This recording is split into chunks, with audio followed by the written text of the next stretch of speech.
আপনারা সারা জীবন ইসলামের নামে রাজনীতি করে লাস্টে এসে বলছেন আমরা শরিয়া আইন চাই না। আপনারা যদি এই জুলাইয়ের উপর মাথায় কাঁঠাল রেঙে, আর এনসিপি যে আমাদের দল, আমাদের হিরোরা যারা যুদ্ধ করেছেন, যারা এখানে আছেন, তাদেরকে বলে দিই আপনারা জেনজিকে রিপ্রেজেন্ট করেন, জামাত জেনারেশন হয়ে যান না।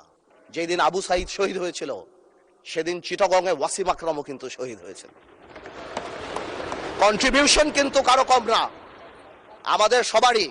কেউ হয়তো 2 গুলিতে মারা গিয়েছে, কেউ 1 গুলিতে মারা গিয়েছে, কিন্তু মারা গিয়েছে কিন্তু অনেকেই। জুলাই সনদের বিরুদ্ধে আমরা স্ট্যান্ড করি, এরা স্ট্যান্ড, আমাদের ঐক্য স্ট্যান্ড করে। আমি আন্দালিব রহমান পার্থ তার বিরুদ্ধে দাঁড়িয়ে কথা বলবো ইনশাআল্লাহ। যেদিন আবু সাইদ শহীদ হয়েছিল সেদিন চিটাগংয়ে ওয়াসিম আকরামও কিন্তু শহীদ হয়েছিল। কন্ট্রিবিউশন কিন্তু কারো কম না, আমাদের সবারই। কেউ হয়তো 2 গুলিতে মারা গিয়েছে, কেউ 1 গুলিতে মারা গিয়েছে, কিন্তু মারা গিয়েছে কিন্তু অনেকেই। প্লিজ, আমি কেন আবার কোয়াইট এটা হবে না কিন্তু। আন্দালিব রহমান পার্থ, বোরা 1।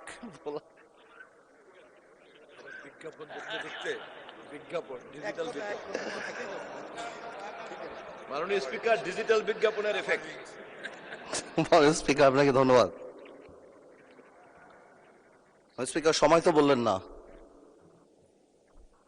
আপনি 15 মিনিট বলতে পারেন। স্পিকার, ব্যাপারটা তো অনেক কমপ্লেক্স, একটা ইউনিক সিচুয়েশন। আমি আমার সম্মানিত বিরোধী দলের নেতাদের চোখে আবেগ দেখি, কথায় দেখি, তবে একটা জিনিস এটাও দেখি যে কেন জানি প্রথম থেকে আমাদেরকে জুলাইয়ের বিরুদ্ধে নিয়ে যাওয়ার একটা পায়তারা দেখতে পাচ্ছি। ঠিক যেমন, ঠিক আমাকে কথা বলতে দেন। If you understand the decorum, please, আমি কেন আবার কোয়াইট এটা হবে না কিন্তু। তো আমাকে আওয়ামী লীগ সরকার মনে পড়ে যায় যে আমরা যদি কোনো কথা বলতাম যুদ্ধাপরাধের বিচার চায় না, আমরা বলতাম তেলের দাম কত, যুদ্ধাপরাধের বিচার চায় না। আমি অনেকখানি ওই অ্যাটিটিউডটা দেখতে পাচ্ছি। সবচেয়ে বড় কথা, we have no problem with July সনদ, আমাদের প্রবলেম প্রক্রিয়া নিয়ে। আপনারা কোন প্রক্রিয়ায় করতে চাচ্ছেন, এবং আমরা আমাদের ডিসেন্ট, নোট অফ ডিসেন্ট আগে থেকেই দেওয়া। আমাদের প্রক্রিয়া ছিল, আপনারা দেখেন, উইথ ডিউ রেসপেক্ট, একদম রেসপেক্টের সাথেই বলি, আপনারা সেই সময় রেভলিউশনারি গভর্নমেন্ট করেন নাই কেন? নর্মাল গভর্নমেন্টে গেলেন কেন? ট্রানজিশনাল রেভলিউশনারি গভর্নমেন্ট করতেন। লেটস রিরাইট দ্য কনস্টিটিউশন, ছিঁড়ে ফেলে দিতেন কনস্টিটিউশনকে, নতুন করে সংবিধান বানাতেন। পুরনো কনস্টিটিউশনে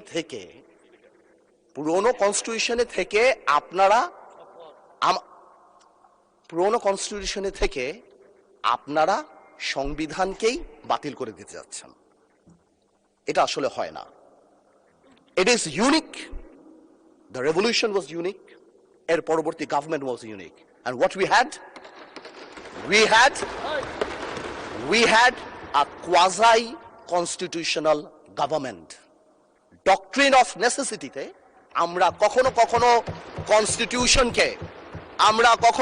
কনস্টিটিউশনকে সম্মান দিয়েছি। ডক্ট্রিন অফ নেসেসিটিতে সংস্কারকে মাথায় রেখে অফ কোর্স রিয়েলাইজ, যেটা তো আজকে থেকে রিয়েলাইজেশন না, 72 থেকে রিয়েলাইজেশন, আইয়ুব খানের অত্যাচার থেকে, যে আমাদের constitutional framework is set in such a way যে কোনো মুহূর্তেই আমাদের প্রিমিয়ার একজন স্বৈরাচার হয়ে যেতে পারে। সে কারণে তো কোনো পরিশোধ করা হয়েছিল, কিন্তু আজকেও সেটা আমরা দেখছি যে সেটা করতে যে দেখা গেছে রাষ্ট্রপতির ক্ষমতা কমাতে যে আমরা প্রধানমন্ত্রী বা ক্যাবিনেটের ক্ষমতা অনেকাংশে বাড়িয়ে দিয়েছি। দ্যাট ইজ দ্য ইস্যু, আর তো কিছু ছিল না।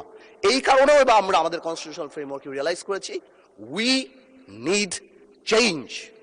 আমরা মনে করি, বাট আমরা আজকে এখানে, আমরা পলিটিশিয়ান, আমাদের মাথায় রাখতে হবে that we must mitigate the harshness of the relevant provisions of the Constitution.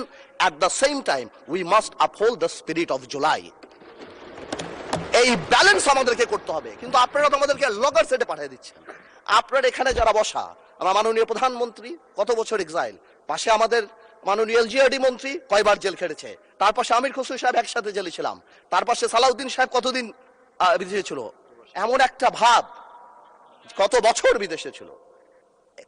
এখানে আমরা যারা আছি, আমরা সবাই জুলাই যোদ্ধা। আপনাদের বিরোধী দলীয় সম্মানিত মাননীয় আমাদের যে বিরোধী দলীয় নেতা, উনি উনার ভাষায় এত সুন্দর করে আমাদেরকে রেকগনাইজ করে, কিন্তু যখনই ফ্লোর আপনাদের হাতে চলে যায় আপনারা আমাকে অ্যাটাক করেন অ্যাজ ইফ আমরা জুলাইতে আমাদের কোনো কন্ট্রিবিউশনই নাই। একদিন এক ভাই দাঁড়িয়ে বলল, গতকালকে সম্মানিত এক সংসদ সদস্য দাঁড়িয়ে বলল যে আমাদের এখান থেকে বলা হয়েছে এই আন্দোলনের সাথে আমাদের সম্পৃক্ততা নাই। অফকোর্স আমরা এই কথা বলেছি because it was politically correct. We never wanted to give it a political face. আমরা চাচ্ছিলাম ছাত্র আন্দোলন বা যেই কোটা আন্দোলন হচ্ছিল ওইভাবে যাক। আপনাদেরও আমরা যখন জেলখানায় ছিলাম, আমাদের সাথে আপনাদের মহাসচিব ছিল পরোয়ার সাহেব, আপনাদেরকে যখন ব্যান্ড করা হয়েছিল আপনারা তো কোনো কথা বলেন নাই। কেন বলেন নাই? বিকজ আপনারা ওই ইস্যু ডাইভার্ট করতে চান নাই। We wanted the fascist government to go and they left. It was a plan. ওইটা লিটারালি আপনারা ধরে বলছেন কি আমরা নাকি আন্দোলনে নাই। শুনেন, আপনারা 6 বলে 12 রান করেছেন, কিন্তু এর আগের 300 রান আমরা সবাই মিলে করেছি। সুতরাং আপনাদের একজন একটা কথা বলবেন, আরেকজন আপনারা আমাদেরকে লগর সেটে নিয়ে যাবেন, আমাদেরকে অ্যাটাক করবেন। আপনাদের কথা আজকে দেশবাসী বিভ্রান্ত যে আমরা নাকি জুলাই সনদ বাস্তবায়ন করতে চাই না। অফকোর্স উই ওয়ান্ট জুলাই সনদ, আমরা চাই এটা বাস্তবায়ন। প্রক্রিয়াটা কি? প্রক্রিয়া তো আপনারা ভুল করেছেন। আপনারা কেন সেই সময় ইন্টারিম গভর্নমেন্টে আপনারা সাপোর্ট করেন? বলতেন যে এটা ট্রানজিশনাল রেভলিউশনারি গভর্নমেন্ট করা হোক, এটা একটা রেভলিউশনারি গভর্নমেন্ট করা হোক, কনস্টিটিউশনকে রিরাইট করা হোক। আপনারা কোথা থেকে নিয়ে আসছেন সংবিধান সংস্কার পরিষদ? What status it has? এটা কোথা থেকে আসছে? আপনারা আমাদের সচরাচর আমরা যেভাবে সংবিধান পরিবর্তন করি আমরা সেখানে থাকতে চেয়েছি, আমরা সেভাবে করব। আপনারা বসেন, আমাদের নোট অফ ডিসেন্ট আছে, let's talk, let's sit down. জনগণ যদি 70% ভোট অবশ্যই গণভোটে দিয়েছে, জনগণ কিন্তু সংবিধান পরিবর্তন করার জন্য 51% ভোট আমাদেরও দিয়েছে। তো সেটাও তো গণভোট, অফকোর্স গণভোট। এই যে আপনারা অনেকে বলেন অবৈধ, আমি অবৈধ বলতে চাই না, ইটস টু হার্শ, রিগরাস, বাট এটা সত্যি। এটা it cannot be traced back in the constitution, so it is a mere unconstitutional thing.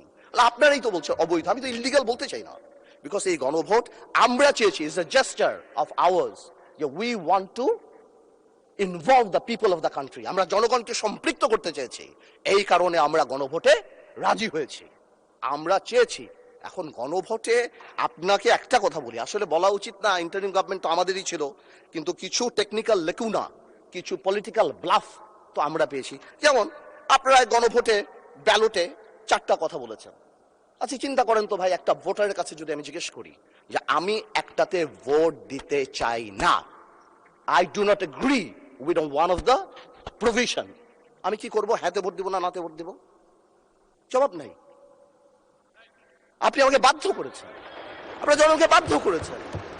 তাহলে আপনি এখানেই প্রথম থেকে বলে দিচ্ছেন সংসদ নিম্নলিখিত প্রস্তাব সমূহের প্রতি আপনার সম্মতি জ্ঞাপন করিতেছি না। তার মানে এই আদেশ, যেটাকে বারবার ইলিগাল বলা হয়, আমার ভাই আইনও দিল, ওই আইনের ব্যাপারে আমি আসতেছি। তো এই আদেশে এতগুলি আদেশ, এর মধ্যে থেকে মাত্র মাননীয় স্পিকার 4টা নিয়ে আপনি গণভোট করলেন, মানে বাকি আদেশের তো দাম নাই, এটা আপনি বলে দিলেন।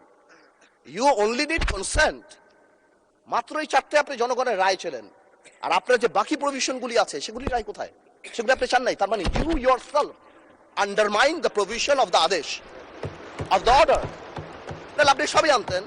আপনি লাস্টে, এই গণভোটের লাস্টে আপনি লিখে দিতেন যে আমরা জুলাই সনদ যেভাবে এমবেডেড করব, যেভাবে আমরা অন্তর্ভুক্ত করব। Excuse me, you can do this brother. Okay, thank you মাননীয় সংসদ সদস্য, থ্যাংক ইউ। আপনি, thank you for disturbing brother, you successfully destroyed my flow. Anyways, আপনি এই 4টা যে লিখে দিলেন, মাননীয় সদস্য আপনি স্পিকারকে অ্যাড্রেস করে বলেন, আই এম সো সরি, ওদেরকে অ্যাড্রেস করবেন না। আসলে একটু আবেগ বিবেক দুটার মিশ্রণ হয়ে যায়, তো এটা ঝামেলা হয়ে যায় আর কি। স্বাভাবিক। এই আবেগ যদি আমাদের মাননীয় স্বরাষ্ট্রমন্ত্রী শুধু আর একমাত্র বলেছে যে আবেগের জায়গা না, এতেই একদম ধ্বংস করে দিয়েছে বাংলাদেশের সোশ্যাল মিডিয়া যা আছে। তো আমি তো একটু আবেগ দেখাতেই পারবো মাননীয় স্পিকার। তো এনিওয়েজ, আমি coming back to the point, 4টা প্রভিশন যে দেয়া আছে গণভোটে মাননীয় speaker, if you carefully go through peruse it, এখানে আরেকটা দিয়ে দিলেই পারতো যে এই সকল পরিবর্তন, জুলাই সনদের সকল পরিবর্তন আনা হবে এই সংবিধান সংস্কার কি বলে পরিষদ গঠনের মাধ্যমে। তাহলেই তো পারপোস হতো। তো সেটা আপনি করেন নাই। যখনই আপনি এইটা ভোটে ফেলেন নাই, তার মানে there is option then I can overlook it and uphold the constitution of the country. এই রেভলিউশনকে আমরা শ্রদ্ধা করি। 17 বছর আমরা কষ্ট করেছি। এখানে আমার ভাইয়েরা অনেক বেশি কষ্ট করেছে। আমরা জেলে গিয়েছি, আন্দোলনে ছিলাম, 20 দলে ছিলাম, 4 দলে ছিলাম, অনেক আগে থেকে। আমরা চাই না, কিন্তু এই যে একটা প্রক্রিয়া, সংবিধানকে ছুঁড়ে ফেলে দাও, সংবিধানকে ছুঁড়ে ফেলে দাও। সংবিধানকে ছুঁড়ে ফেলবো কেন? সংবিধানকে মনে করায় দেয় যেটা 71-এর পরাজয়ের দলিল। আমি সংবিধান কেন ছুঁড়ে ফেলে দেব? এই সংবিধান দিলে গাত্রদাহ কেন হবে? এত গায়ে লাগবে কেন? If I don't like it, there are relevant provisions within the constitution যে আমি পরিবর্তন করতে পারি। আমার দরকার কি যে আমি এটাকে ছুঁড়ে ফেলে দেব? মানে স্পিকার আজান দিচ্ছে, should I come back? মাননীয় সদস্য আপনি শেষ করেন, আচ্ছা, তারপর আমি শেষ বিরতি দেব। আমি শেষ করি। তো আমি সেটাই বলছি, আমি আরো অনেক টেকনিক্যালিটিতে যেতে পারতাম, আইনে যেতে পারতাম। আই এম শিওর আমাদের সম্মানিত সদস্য আইনমন্ত্রী সাহেব আছেন, উনি কথা বলবেন। আমি শুধু একটা জেনারেল কথা বলি, ইউনিটি ইজ দ্য কি। এবং আগেও যেটা বলছি, এখনো সেটা বলি, দ্যাট সংবিধানের উপরেও আমাদের রেসপেক্ট থাকতে হবে। At the same time, we must find out a way so that we can uplift the spirit of July. এবং এই কাজ আমাদের, to see between the lines, to draw between the lines, to balance between the lines, আমরা politician, এটা আমরা করব। কিন্তু কোনোভাবেও আমাদেরকে লগর সেটে ফেলে জুলাইয়ের বিরুদ্ধে অবস্থান যদি নিতে যান, তাহলে আপনারা কোনোদিন সাকসেসফুল হবেন না। আপনারা যদি এই জুলাইয়ের উপর মাথায় কাঁঠাল লেগে, আর এনসিপি যে আমাদের দল, আমাদের হিরোরা যারা যুদ্ধ করেছেন, যারা এখানে আছেন, তাদেরকে বলে দিই, আপনারা জেনজিকে রিপ্রেজেন্ট করেন, জামাত জেনারেশন হয়ে যান না।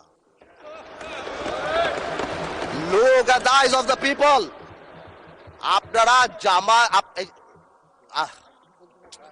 স্পিকার না না নতুন স্পিকার মাননীয় সদস্য আপনি বলতে থাকেন, আমি বলতে স্পিকারকে অ্যাড্রেস করেন, স্পিকারের দিকে তাকান।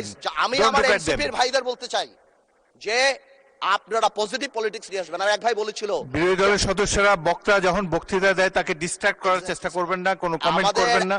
Please listen to him, you will get your turn. হ্যাঁ, there is a possibility। আমাদের এক ভাই বলেছিল ফ্যামিলি কার্ড, খাল খনন, তো কি পুরো দেশ স্ট্যান্ড স্টিল হয়ে যাবে? হ্যাঁ, পুরো দেশ স্ট্যান্ড স্টিল। সারাদিন আমরা এটা করব, এই আমাদের কাজ। I mean, this is absurd. আমরা অবশ্যই এটাকে করব, আমরা অবশ্যই এটাকে রেসপেক্ট করব। এর কারণে আমরা এখানে, এই আন্দোলনের কারণে আমরা এখানে, হয়তো আমরা জেলে থাকতাম, but the country must move on. সুতরাং আমি যেটা বলবো যে আমরা সবাই মিলে আমরা বসি, আমরা আলাপ করি, কিন্তু আমাদের কোন সদস্যর বক্তব্যে যাতে জুলাইকে আন্ডারমাইন না করা হয়।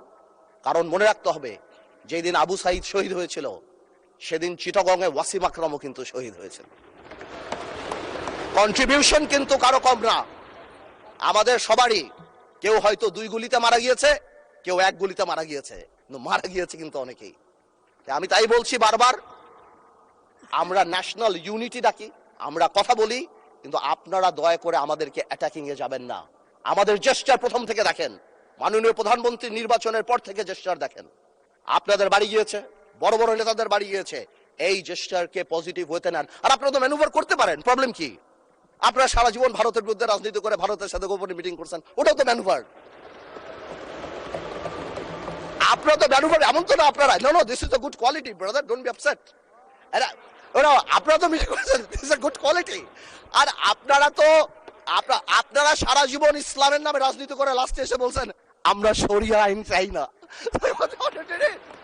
আপনারা তো ভোটের জন্য ইউ হ্যাভ ডান ইট।